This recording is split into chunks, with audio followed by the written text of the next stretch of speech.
നമസ്കാരം പ്രിയ കർഷക സുഹൃത്തുക്കൾ. ഇതെൻ്റെ വീട്ടിലുള്ള ഒരു മാവിൻ തൈയാണ്. ഏകദേശം ഇത് നട്ടുപിടിപ്പിച്ചിട്ട് ഇപ്പം 1 വർഷം കഴിഞ്ഞു. അപ്പോൾ അത് നഴ്സറിയിൽ നിന്ന് മേടിക്കുമ്പോൾ തന്നെ അത്യാവശ്യം ഗ്രോത്തുള്ള തൈ മേടിച്ചാണ്. ഇപ്പോൾ ഏകദേശം ഒരു 4.5 അടി പൊക്കമുണ്ട് ഇതിന്. പക്ഷെ ഇതിന് വന്ന അസുഖം ഇതാണ്, ഇതിൻ്റെ കമ്പ് കണ്ടില്ല, ഉണങ്ങിപ്പോയി ഒരു ഭാഗം. ഇത് ഞാൻ നേരത്തെ ഒരു വീഡിയോ അപ്ലോഡ് ചെയ്തപ്പോൾ ഇതിൻ്റെ പൂവുകളൊക്കെ കാണിച്ചിരുന്നു. കമ്പ് ഉണങ്ങി വരികയാണ്. ഇപ്പോൾ ഇത് കണ്ടില്ലേ, ഇതിൻ്റെ ഇലകളൊക്കെ വാടി തളർന്ന് കമ്പിലെ നീരെല്ലാം വറ്റി.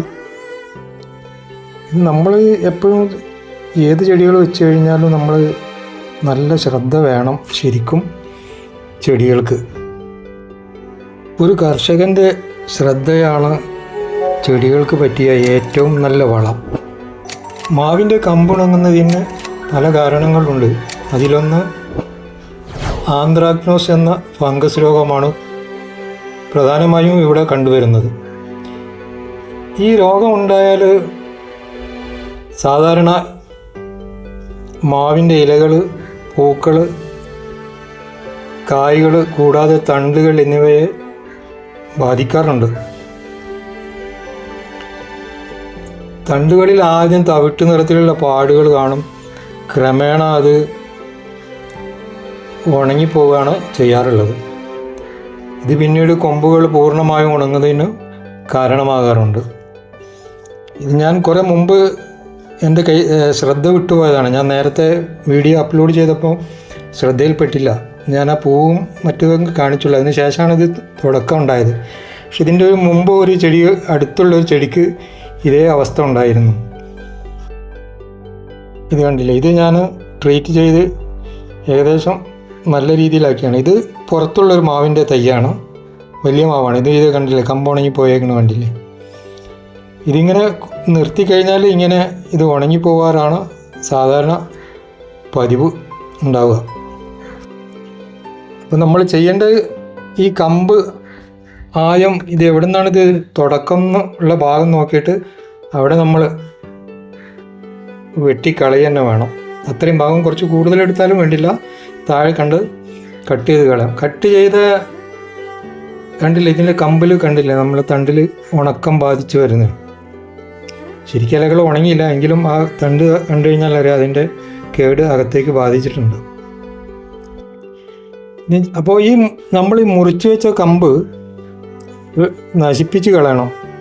അത് കമ്പ് നമ്മൾ ഇതും ഇതിൻ്റെ അടുത്തുള്ളൊരു ചെടിയും കൂടി ഒരു 10 മീറ്ററോളം വ്യത്യാസമേ ഉള്ളൂ. അപ്പം നമ്മൾ കട്ട് ചെയ്ത ചെടിയാണ്, കമ്പാണ് ഈ ഇരിക്കുന്നത്. അത്യാവശ്യം വലിപ്പമുള്ളൊരു കമ്പാണ്. ഇതിനെ നമ്മൾ മാറ്റിയിട്ടിട്ട് ഉണക്കി കത്തിച്ച് കളയണം. ഇത് ശരിക്ക് ഇലകൾ ഉണങ്ങിയിട്ടില്ല, ഉണങ്ങി വരുന്നേ ഉള്ളൂ. പറ്റിയ കുമിൾനാശിനി ഇതാണ്, കോപ്പർ ഓക്സിക്ലോറൈഡ്. ഇത് ഞാൻ നേരത്തെ വീഡിയോയിൽ കാണിച്ചിട്ടുണ്ട്.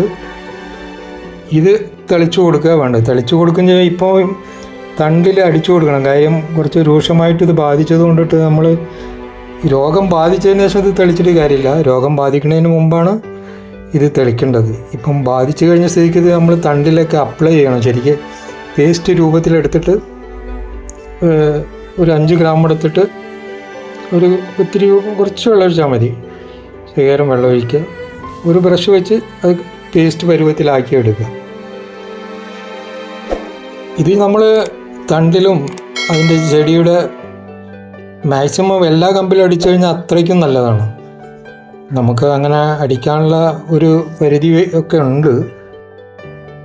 ഈ കോപ്പർ ഓക്സിക്ലോറൈഡ് നമ്മൾ മാവ് പൂക്കുന്നതിന് മുമ്പും ശേഷവും തെളിക്കുന്നത് നല്ലതാണ്. അത് ആഴ്ചയിൽ ഒരു പ്രാവശ്യമെങ്കിലും തെളിച്ചു കൊടുക്കണം. അതേപോലെ തന്നെ മാവിൻ തോട്ടത്തിൽ വായുസഞ്ചാരം നമ്മൾ ഉറപ്പാക്കണം. പിന്നെ വെള്ളം കെട്ടി നിൽക്കുന്ന സംഭവം അതുകൂടെ നമ്മൾ ഒഴിവാക്കണം. ഇതൊക്കെയാണ് ഇതിന് പ്രധാനമായിട്ട് ചെയ്യാൻ പറ്റുന്ന രീതി. പക്ഷേ രോഗം ബാധിച്ചു കഴിഞ്ഞു കഴിഞ്ഞാൽ നമുക്ക് ചെയ്യാൻ പറ്റുന്ന കാര്യങ്ങളാണ് നമ്മളിവിടെ പറയുന്നത്. ഇതേപോലെ പേസ്റ്റാക്കിയ ഇത് ഇതേപോലെ കമ്പിൽ, ഇതിപ്പം അത് രോഗം ബാധിച്ച ഭാഗമാണത്, അവിടെ നന്നായി തേച്ച് പിടിപ്പിക്കുക. പേസ്റ്റ് പരുവത്തിലായതുകൊണ്ട് കുറച്ച് എല്ലാ തണ്ടിലും തേക്കുന്നതാണ് നല്ലത്. ഇപ്പോൾ രോഗം ബാധിച്ചതുകൊണ്ട്. പക്ഷേ എൻ്റെ അടുത്ത് സാധനം കുറവാണ്. ഞാൻ മാക്സിമം ഉള്ളത് എടുത്തിട്ടാണ് ഇത് ചെയ്തത്. നേരത്തെ ഒരു ചെടിയെ ഞാൻ കാണിക്കാം വീഡിയോയിലത്. ഇതേപോലെ ചെയ്ത് അത് നല്ല ഡെവലപ്പായി വന്നിട്ടുണ്ട്. അതിലും നിറയെ പൂവും കായ്കളൊക്കെ ഉണ്ടായിട്ടുമുണ്ട്. അപ്പം ഇത് അതേപോലെ അടിഭാഗം ഇതിൻ്റെ തണ്ടിൻ്റെ വേരിനോട് ചേർന്ന്, അതായത് നമ്മളെ തറയിൽ നിൽക്കുന്ന ഭാഗം, അവിടെയും ഇത് അടിച്ചു കൊടുക്കണം. അവിടുന്ന് മാക്സിമം എത്ര ഹൈറ്റിൽ നമുക്ക് അടിക്കാൻ പറ്റും. ഈ ഫംഗസ് രോഗങ്ങൾ അധികം കയറി വരുന്നത് തറയിൽ നിന്നാണ്, മണ്ണിൽ നിന്നാണ്. അപ്പോൾ അതിന് നമ്മൾ ഒരു തുണിക്കഷ്ണം വെച്ചിട്ട് ആദ്യം അവിടെയുള്ള ചെടികളും മണ്ണുകളൊക്കെ ശരിക്കും നീക്കം ചെയ്ത് ഒന്ന് വൃത്തിയാക്കിയതിന് ശേഷം വേണം നമ്മൾ ഇത് അപ്ലൈ ചെയ്യാൻ വേണ്ടിയിട്ട്. ഈ പേസ്റ്റ് കോപ്പർ ഓക്സിക്ലോറൈഡ് നമ്മൾ മിക്സ് ചെയ്ത പേസ്റ്റ് അപ്പോഴാണ് നമ്മൾ തേച്ച് കൊടുക്കേണ്ടത്. എല്ലാം വൃത്തിയാക്കി വെച്ച ശേഷം ഇത് തറയിൽ നിന്ന് തേക്കുമ്പോൾ മാക്സിമം എത്ര ഹൈറ്റിൽ തേക്കാൻ പറ്റും അത്രയും മേലോട്ട് നമ്മൾ തേച്ച് പിടിപ്പിക്കണം. ഇതിനെ പറ്റുന്ന രീതിയിൽ എല്ലാം തന്നെ ഞാനിതിനെ ചുറ്റുഭാഗത്തും നടന്ന് തടിയിലെല്ലാം തേച്ച് ഭംഗിയായി പിടിപ്പിച്ചിട്ടുണ്ട്. മാക്സിമം ഒരു 1.5 അടി ഉയരം വരെ തറയിൽ നിന്ന് മേലോട്ട് കോപ്പർ ഓക്സിക്ലോറൈഡിൻ്റെ പേസ്റ്റ് നമ്മൾ അടിച്ചിട്ടുണ്ട്. ഇപ്പോൾ അത്യാവശ്യം നല്ല രീതിയിൽ വെയിലായി. കാലത്ത് തുടങ്ങിയാണെങ്കിൽ കൂടി ഇതിൻ്റെ പണിയൊക്കെ കഴിഞ്ഞപ്പോഴേക്കും അത്യാവശ്യം നല്ല ചൂടുണ്ട്. മഴക്കാലമൊക്കെ മാറിയെന്ന് തോന്നുന്നുണ്ട്. ഓണം കഴിഞ്ഞതിന് ശേഷം പിന്നെ കാര്യമായിട്ടുള്ള ഒരു മഴയൊന്നും ഉണ്ടായിട്ടില്ല. 1-2 ദിവസങ്ങളിൽ മാത്രമേ ശക്തമായ മഴ ഉണ്ടായിട്ടുള്ളൂ. ഇത് കണ്ടില്ലേ, ഈ ചെടിക്ക് പൂവെല്ലാം വന്നതാണ്. 1-2 ഇടങ്ങളിലൊക്കെ പൂവൊക്കെ വന്നതാണ്. നിങ്ങൾ വീഡിയോ സ്കിപ്പ് ചെയ്യാതെ ഫുള്ളായിട്ട് കണ്ടു കഴിഞ്ഞാലേ ഇത് പൂർണ്ണമായിട്ട് മനസ്സിലാവുള്ളൂ കേട്ടോ. ഞാൻ ചെയ്യുന്ന ഓരോ കാര്യങ്ങളും ഈ വീഡിയോയിൽ പറയുന്നുണ്ട്. വെറുതെ ചുമ്മാ വലിച്ചു നീട്ടി കൊണ്ടുവന്ന അവസ്ഥയിലല്ല. ഇത് ചെയ്യേണ്ട കാര്യങ്ങൾ മൊത്തത്തിൽ ഇതിൽ നമ്മൾ പറയുന്നുണ്ട്. അപ്പം അത് ശ്രദ്ധിച്ച് കണ്ട് മനസ്സിലാക്കിയിട്ട് ഇതേപോലെ നിങ്ങൾ ആവർത്തിച്ച് കഴിഞ്ഞ് കഴിഞ്ഞാൽ ഇത് മാറിക്കിട്ടും. അപ്പോൾ ഞാൻ നേരത്തെ ഒരു ചെടിക്ക് ഇതേപോലെ ചെയ്തതാണ്. ഞാൻ നിങ്ങൾക്ക് കാണിച്ചു തരാം. ഇപ്പം നമ്മൾ അടിച്ചിട്ട ഭാഗം ഉണ്ടല്ലോ, ഇവിടെ നമ്മളൊന്ന് കവർ ചെയ്ത് കൊടുക്കണം. മഴ ഏത് സമയത്താണ് ഉണ്ടാവുക ഇല്ല എന്നൊന്നും നമുക്ക് പറയാൻ ഒക്കില്ല. ഇനി നമുക്ക് ഈ മുറിച്ചിട്ട ഭാഗം നമുക്കൊന്ന് കവർ ചെയ്യാം. അതിനിപ്പോൾ ഞാൻ ഉപയോഗിക്കുന്നത് ഗ്രാഫ്റ്റിൻ ടാപ്പാണ്. ഗ്രാഫ്റ്റിൻ ടാപ്പ് അല്ലാന്നുണ്ടെങ്കിൽ സിപ്പാപ്പിൻ്റെ കവർ ഏത് ഉപയോഗിച്ചാലും മതി. ഗ്രാഫ്റ്റിൻ ടാപ്പാകുമ്പോൾ നമുക്ക് വലിച്ച് കെട്ടാൻ കുറച്ച് സൗകര്യമുണ്ട്. തന്നെയല്ല അത് ഇവിടെ കൂടുതലുണ്ടായിരുന്നു. അപ്പം വേറെ പ്ലാസ്റ്റിക്കിൻ്റെ കവർ ചെയ്തിട്ടിട്ടും ഒന്ന് വെള്ളം അകത്ത് കയറാൻ പറ്റാത്ത രീതിയിലൊന്ന് ചെയ്താൽ മതി. ഇതിപ്പോൾ നമ്മൾ പ്ലാസ്റ്റിക് ഗ്രാഫ്റ്റിൻ ടാപ്പിട്ട് ചുറ്റിയതാണ്. അപ്പോൾ ഒരിക്കലും വെള്ളം അകത്തേക്ക് പോവില്ല. ഇതേപോലെ ചെയ്ത് വയ്ക്കാം. ഇനി ഞാൻ നിങ്ങൾക്ക് ഒരു കാര്യം കൂടി കാണിച്ചു തരാം. ഈ ചെടി കണ്ടില്ലേ, ഇത് 1.5 മാസം മുമ്പ് ഇതേ അവസ്ഥ ഉണ്ടായതാണ്. ഈ ചെടിക്ക് മിക്ക കമ്പുകളിലും ബാധിച്ചിരുന്നു. ഇതേ ട്രീറ്റ് ചെയ്തതാണ്. നോക്കിയാൽ നിങ്ങൾക്ക് ശ്രദ്ധിച്ച് നോക്കിയാൽ അറിയാം, കമ്പ് കട്ട് ചെയ്ത ഭാഗങ്ങൾ കാണും. പക്ഷെ ആ കമ്പിലൊക്കെ ഇപ്പോൾ പുതിയ തെഴുപ്പും വന്ന് പുതിയ പൂക്കളും വന്നു. കണ്ടില്ലേ, എല്ലാം കട്ട് ചെയ്താണ്. കട്ട് ചെയ്ത ഭാഗത്ത് നിന്ന് തെഴുപ്പ് വരാതെ തന്നെ പൂക്കൾ വന്നത് ഭാഗങ്ങളും ഉണ്ട്. കണ്ടില്ലേ, ഇവിടെ എല്ലാം കട്ട് ചെയ്ത ഭാഗങ്ങളാണ്. നിങ്ങൾ കാണുന്നുണ്ടാവുമെന്ന് ഞാൻ കരുതുന്നു.